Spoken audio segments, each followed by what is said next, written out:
I am so glad you're here, because I have sat on this one like a hen on an egg, and I cannot hold it in any longer. Catherine Howard, Henry's fifth wife, beheaded at, we think, around 19 years old. And I say we think because no one actually wrote down when she was born. Nobody recorded it, didn't bother. And that right there, that tells you everything about how much anyone valued this girl before she became useful.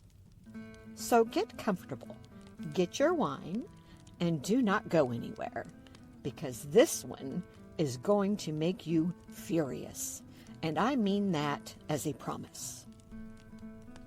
So before we even get to Catherine, we need to address the Howards, the Duke of Norfolk's clan, Tudor aristocracy, dripping in ambition, absolutely addicted to the strategy of presenting their female relatives to the king and crossing their fingers. They had already done this with Anne Boleyn, their niece, who was executed by the same king, and their response to that outcome was not, as one might reasonably expect, to perhaps try a different approach. No, their response was, new niece, same plan.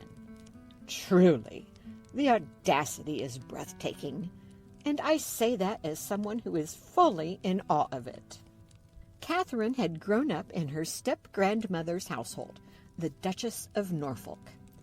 And I want you to picture a large manor house full of young ladies in waiting, very little adult supervision, and an open-door policy at night that absolutely nobody had sanctioned.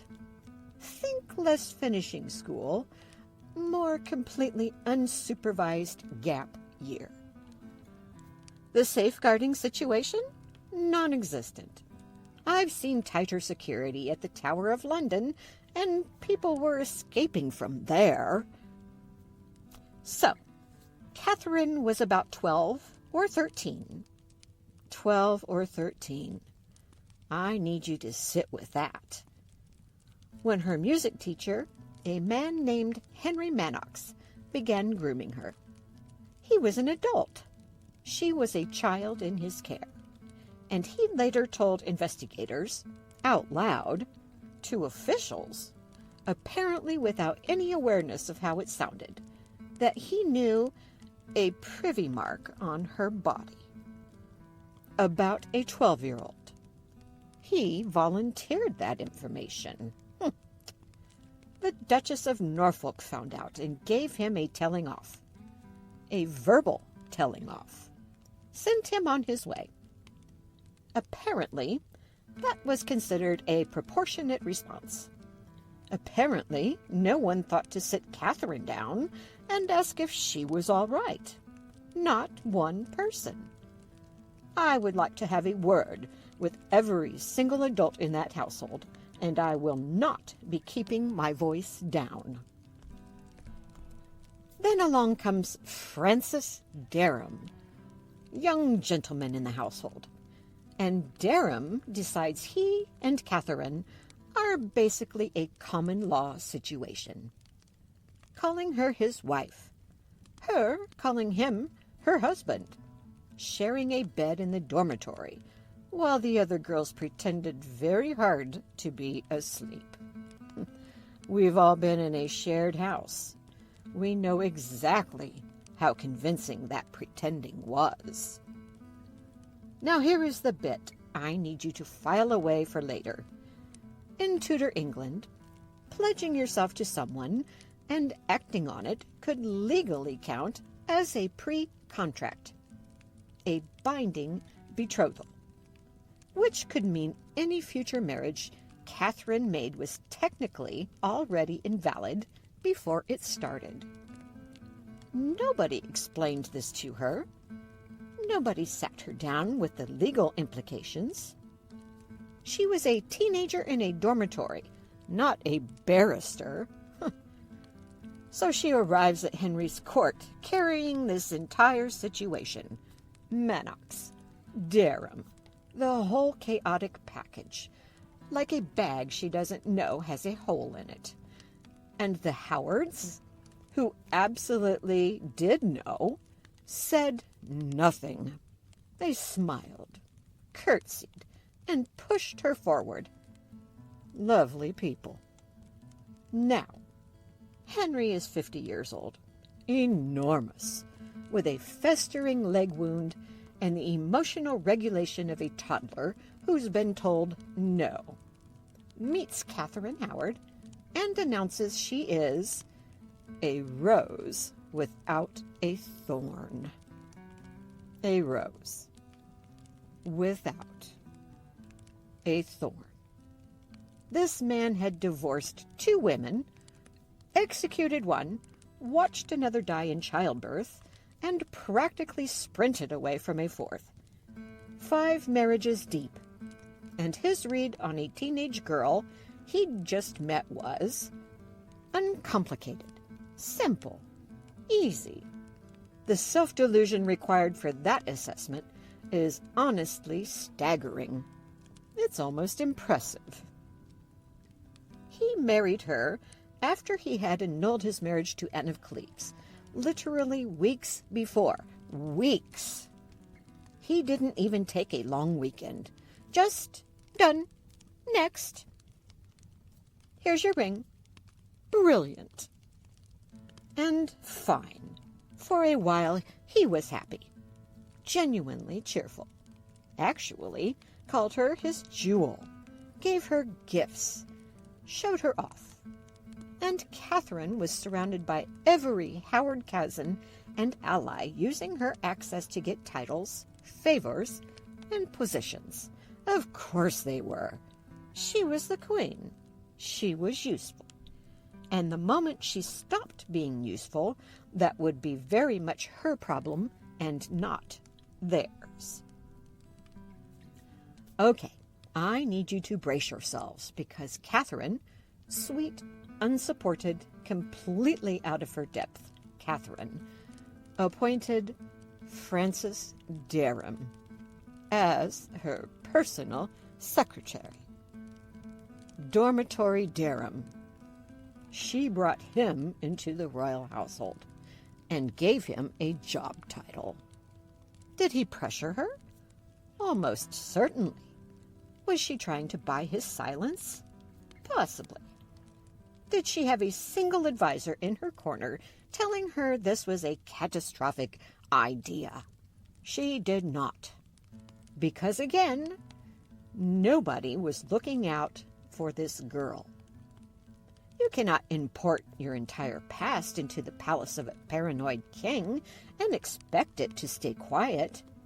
The court was full of people whose full-time occupation was watching for exactly this kind of thing. And then, Thomas Culpepper. Young, handsome at court. And during the royal progress, Catherine starts meeting him secretly.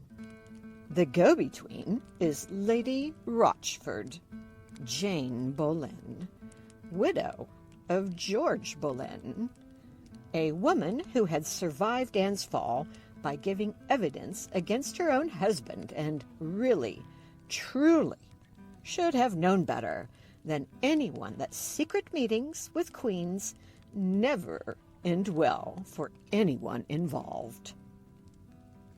Did they actually have an affair? Historians still argue about it. Culpepper confessed to criminal intent, but under torture. So we are seasoning that confession with an entire salt mine. What we do have is Catherine's letter to him. She wrote that she had never longed for anything as much as she longed to see him. And it is tender. It is completely, painfully young. A love letter. That's what they used to condemn and execute her. A lonely teenager's love letter.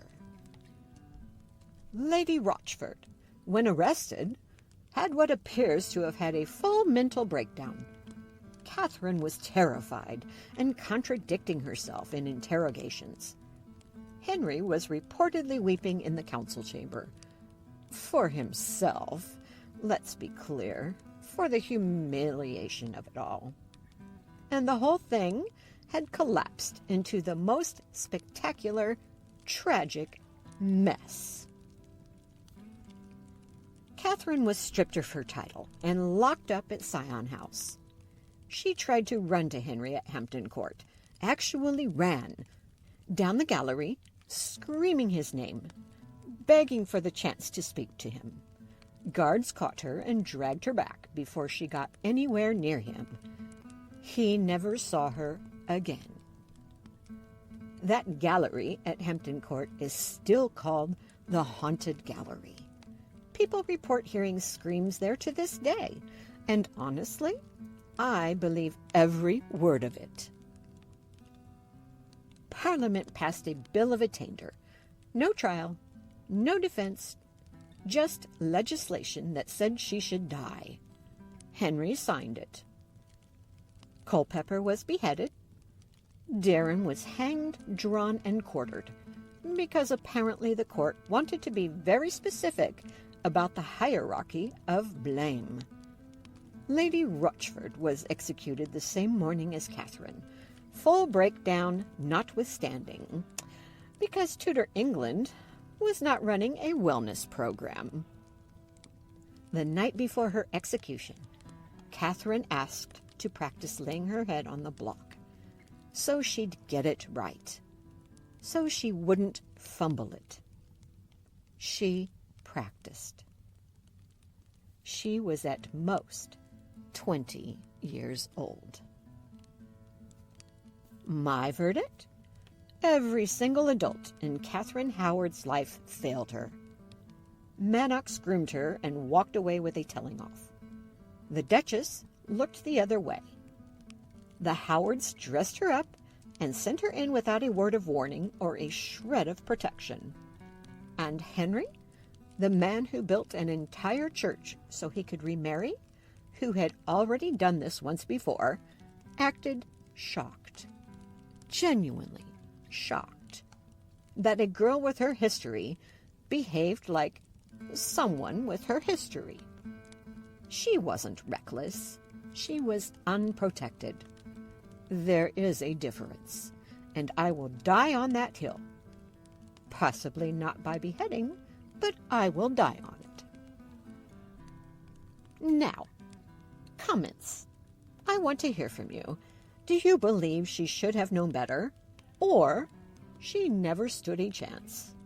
Because I think we both know where I'm landing.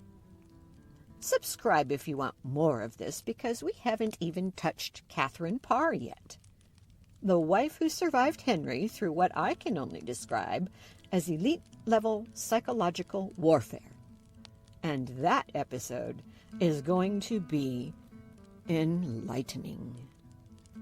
Well, until then, my dears, remember to keep your crown straight and your head attached.